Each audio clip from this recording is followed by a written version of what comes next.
क्षमा करें दोस्तों, बीच में थोड़ी देर का एक व्यवधान आया था और अब मैं बात कर रहा था पिता के संदर्भ में कि पिता हमको क्या देता है। इसके लिए शब्द तो कम पड़ेंगे और कोई भी शख्स ऐसा नहीं है जो पिता जैसे विराट व्यक्तित्व को कुछ पंक्तियों में, कुछ पन्नों में, कुछ शब्दों में समेट पाए। ठीक उसी तरह की बात होगी जैसे महासागर को किसी सरोवर में उड़ेलने की बात है। सरोवर की कहाँ होती है औकात जो महासागर को अपने में समा ले। महासागर में नदियाँ समा जाएं। पिता का जो हमारे जीवन में एहसान होता है, उस एहसान को कभी भी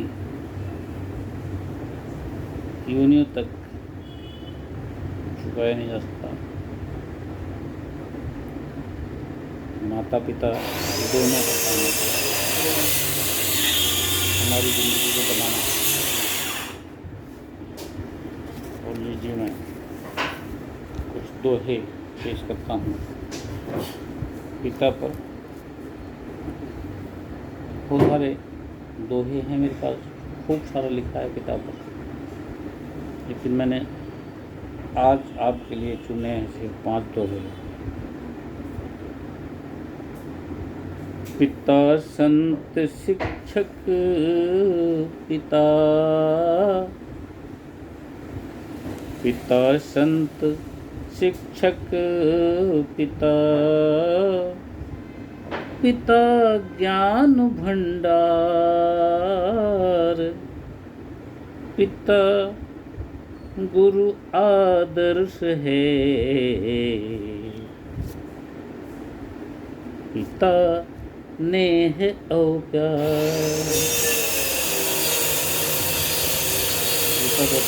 दूसरा दुआ देखें। पिता बिना जीवन महज, पिता बिना जीवन महज, बीहड़ खार पठार,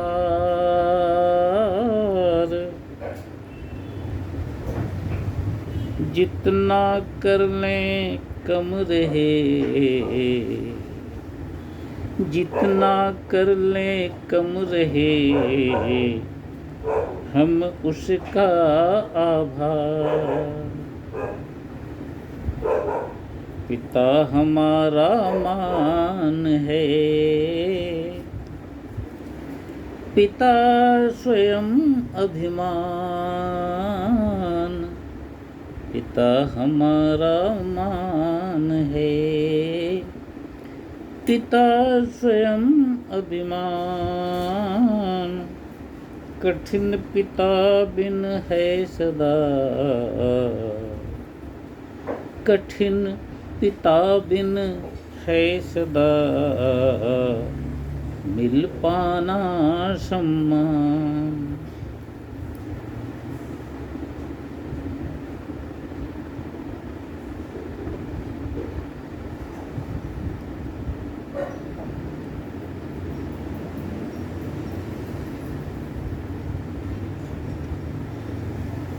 पिता हमारी जान है, पिता हमारी जान है, आन बान और शान, फर्ज सहज बनता यही, कहना उनका मान।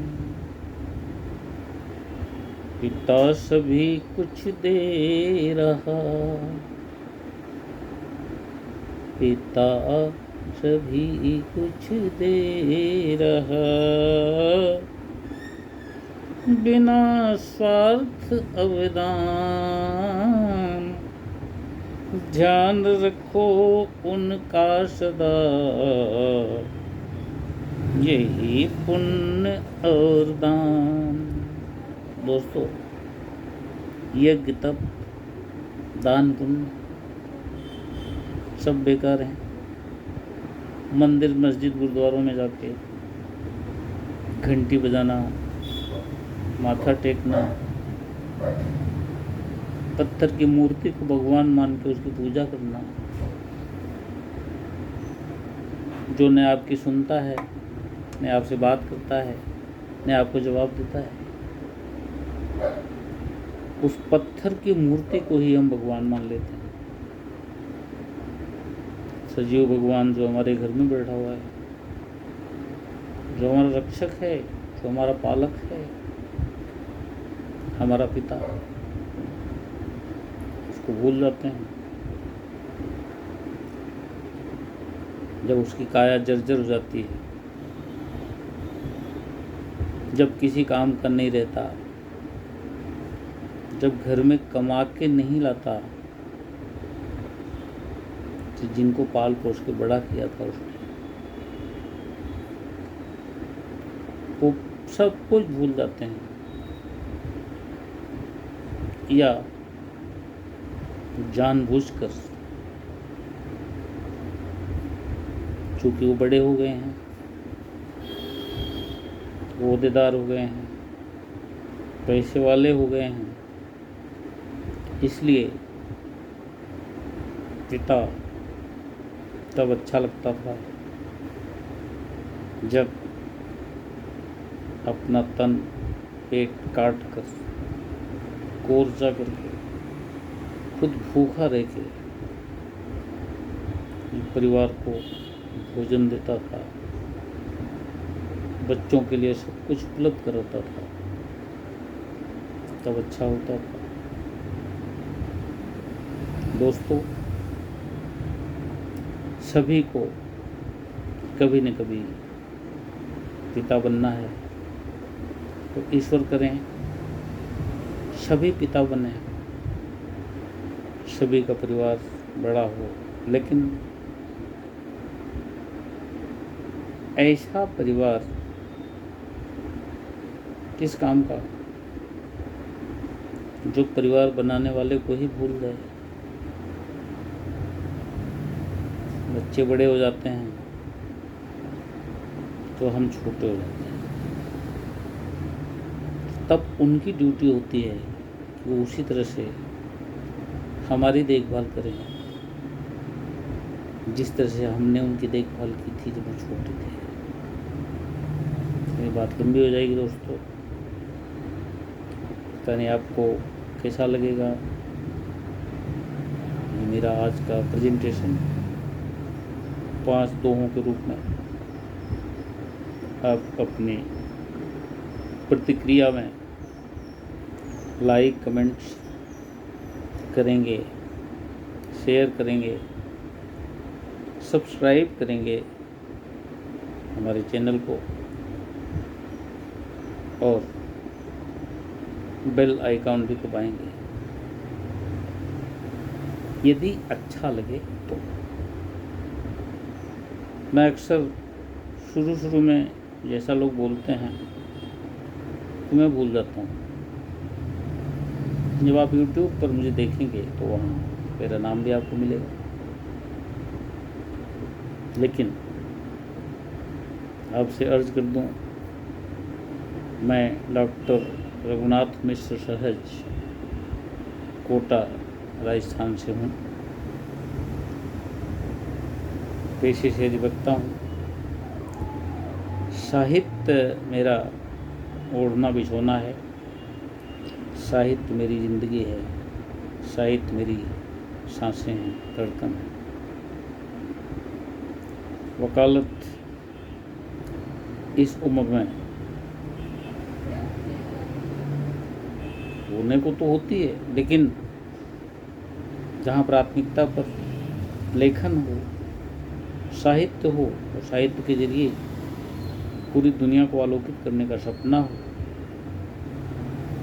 वहाँ एक क्या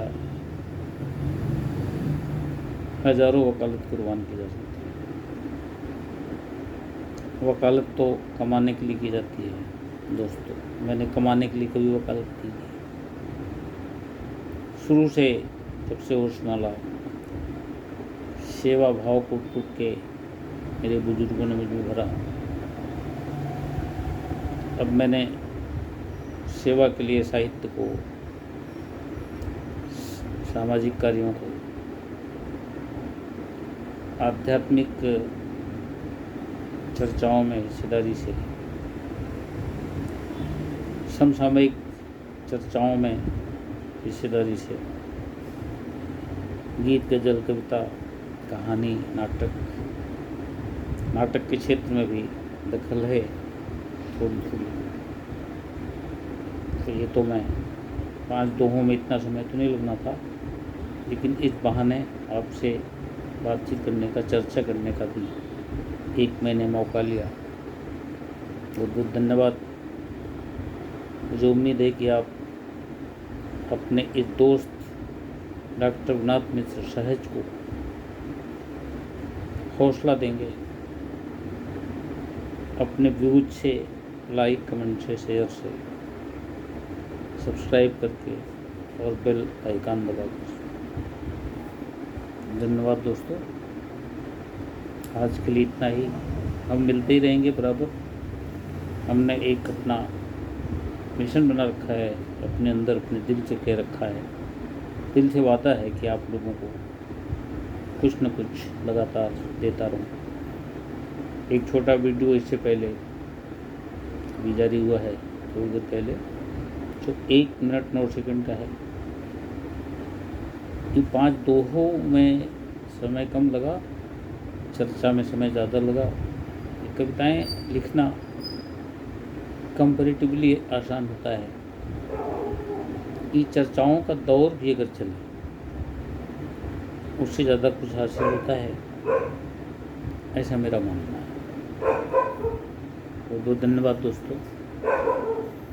फिर आपसे विनम्र निवेदन करते हुए आपसे विदा ले रहा हूँ। यदि आज की मेरी प्रस्तुति आपको पसंद आई हो तो आप अपने लाइक, कमेंट, शेयर, सब्सक्राइब से मेरी हौसला अफजाई करें, ताकि मैं और कुछ अच्छा दे पाऊँ साहित्य जगत को, आप लोगों को, और ये जो इंटायर यूनिवर्स है उसको आलोकित करने में कहीं न कहीं मेरी भी हिस्सेदारी हो। धन्यवाद, नमस्कार।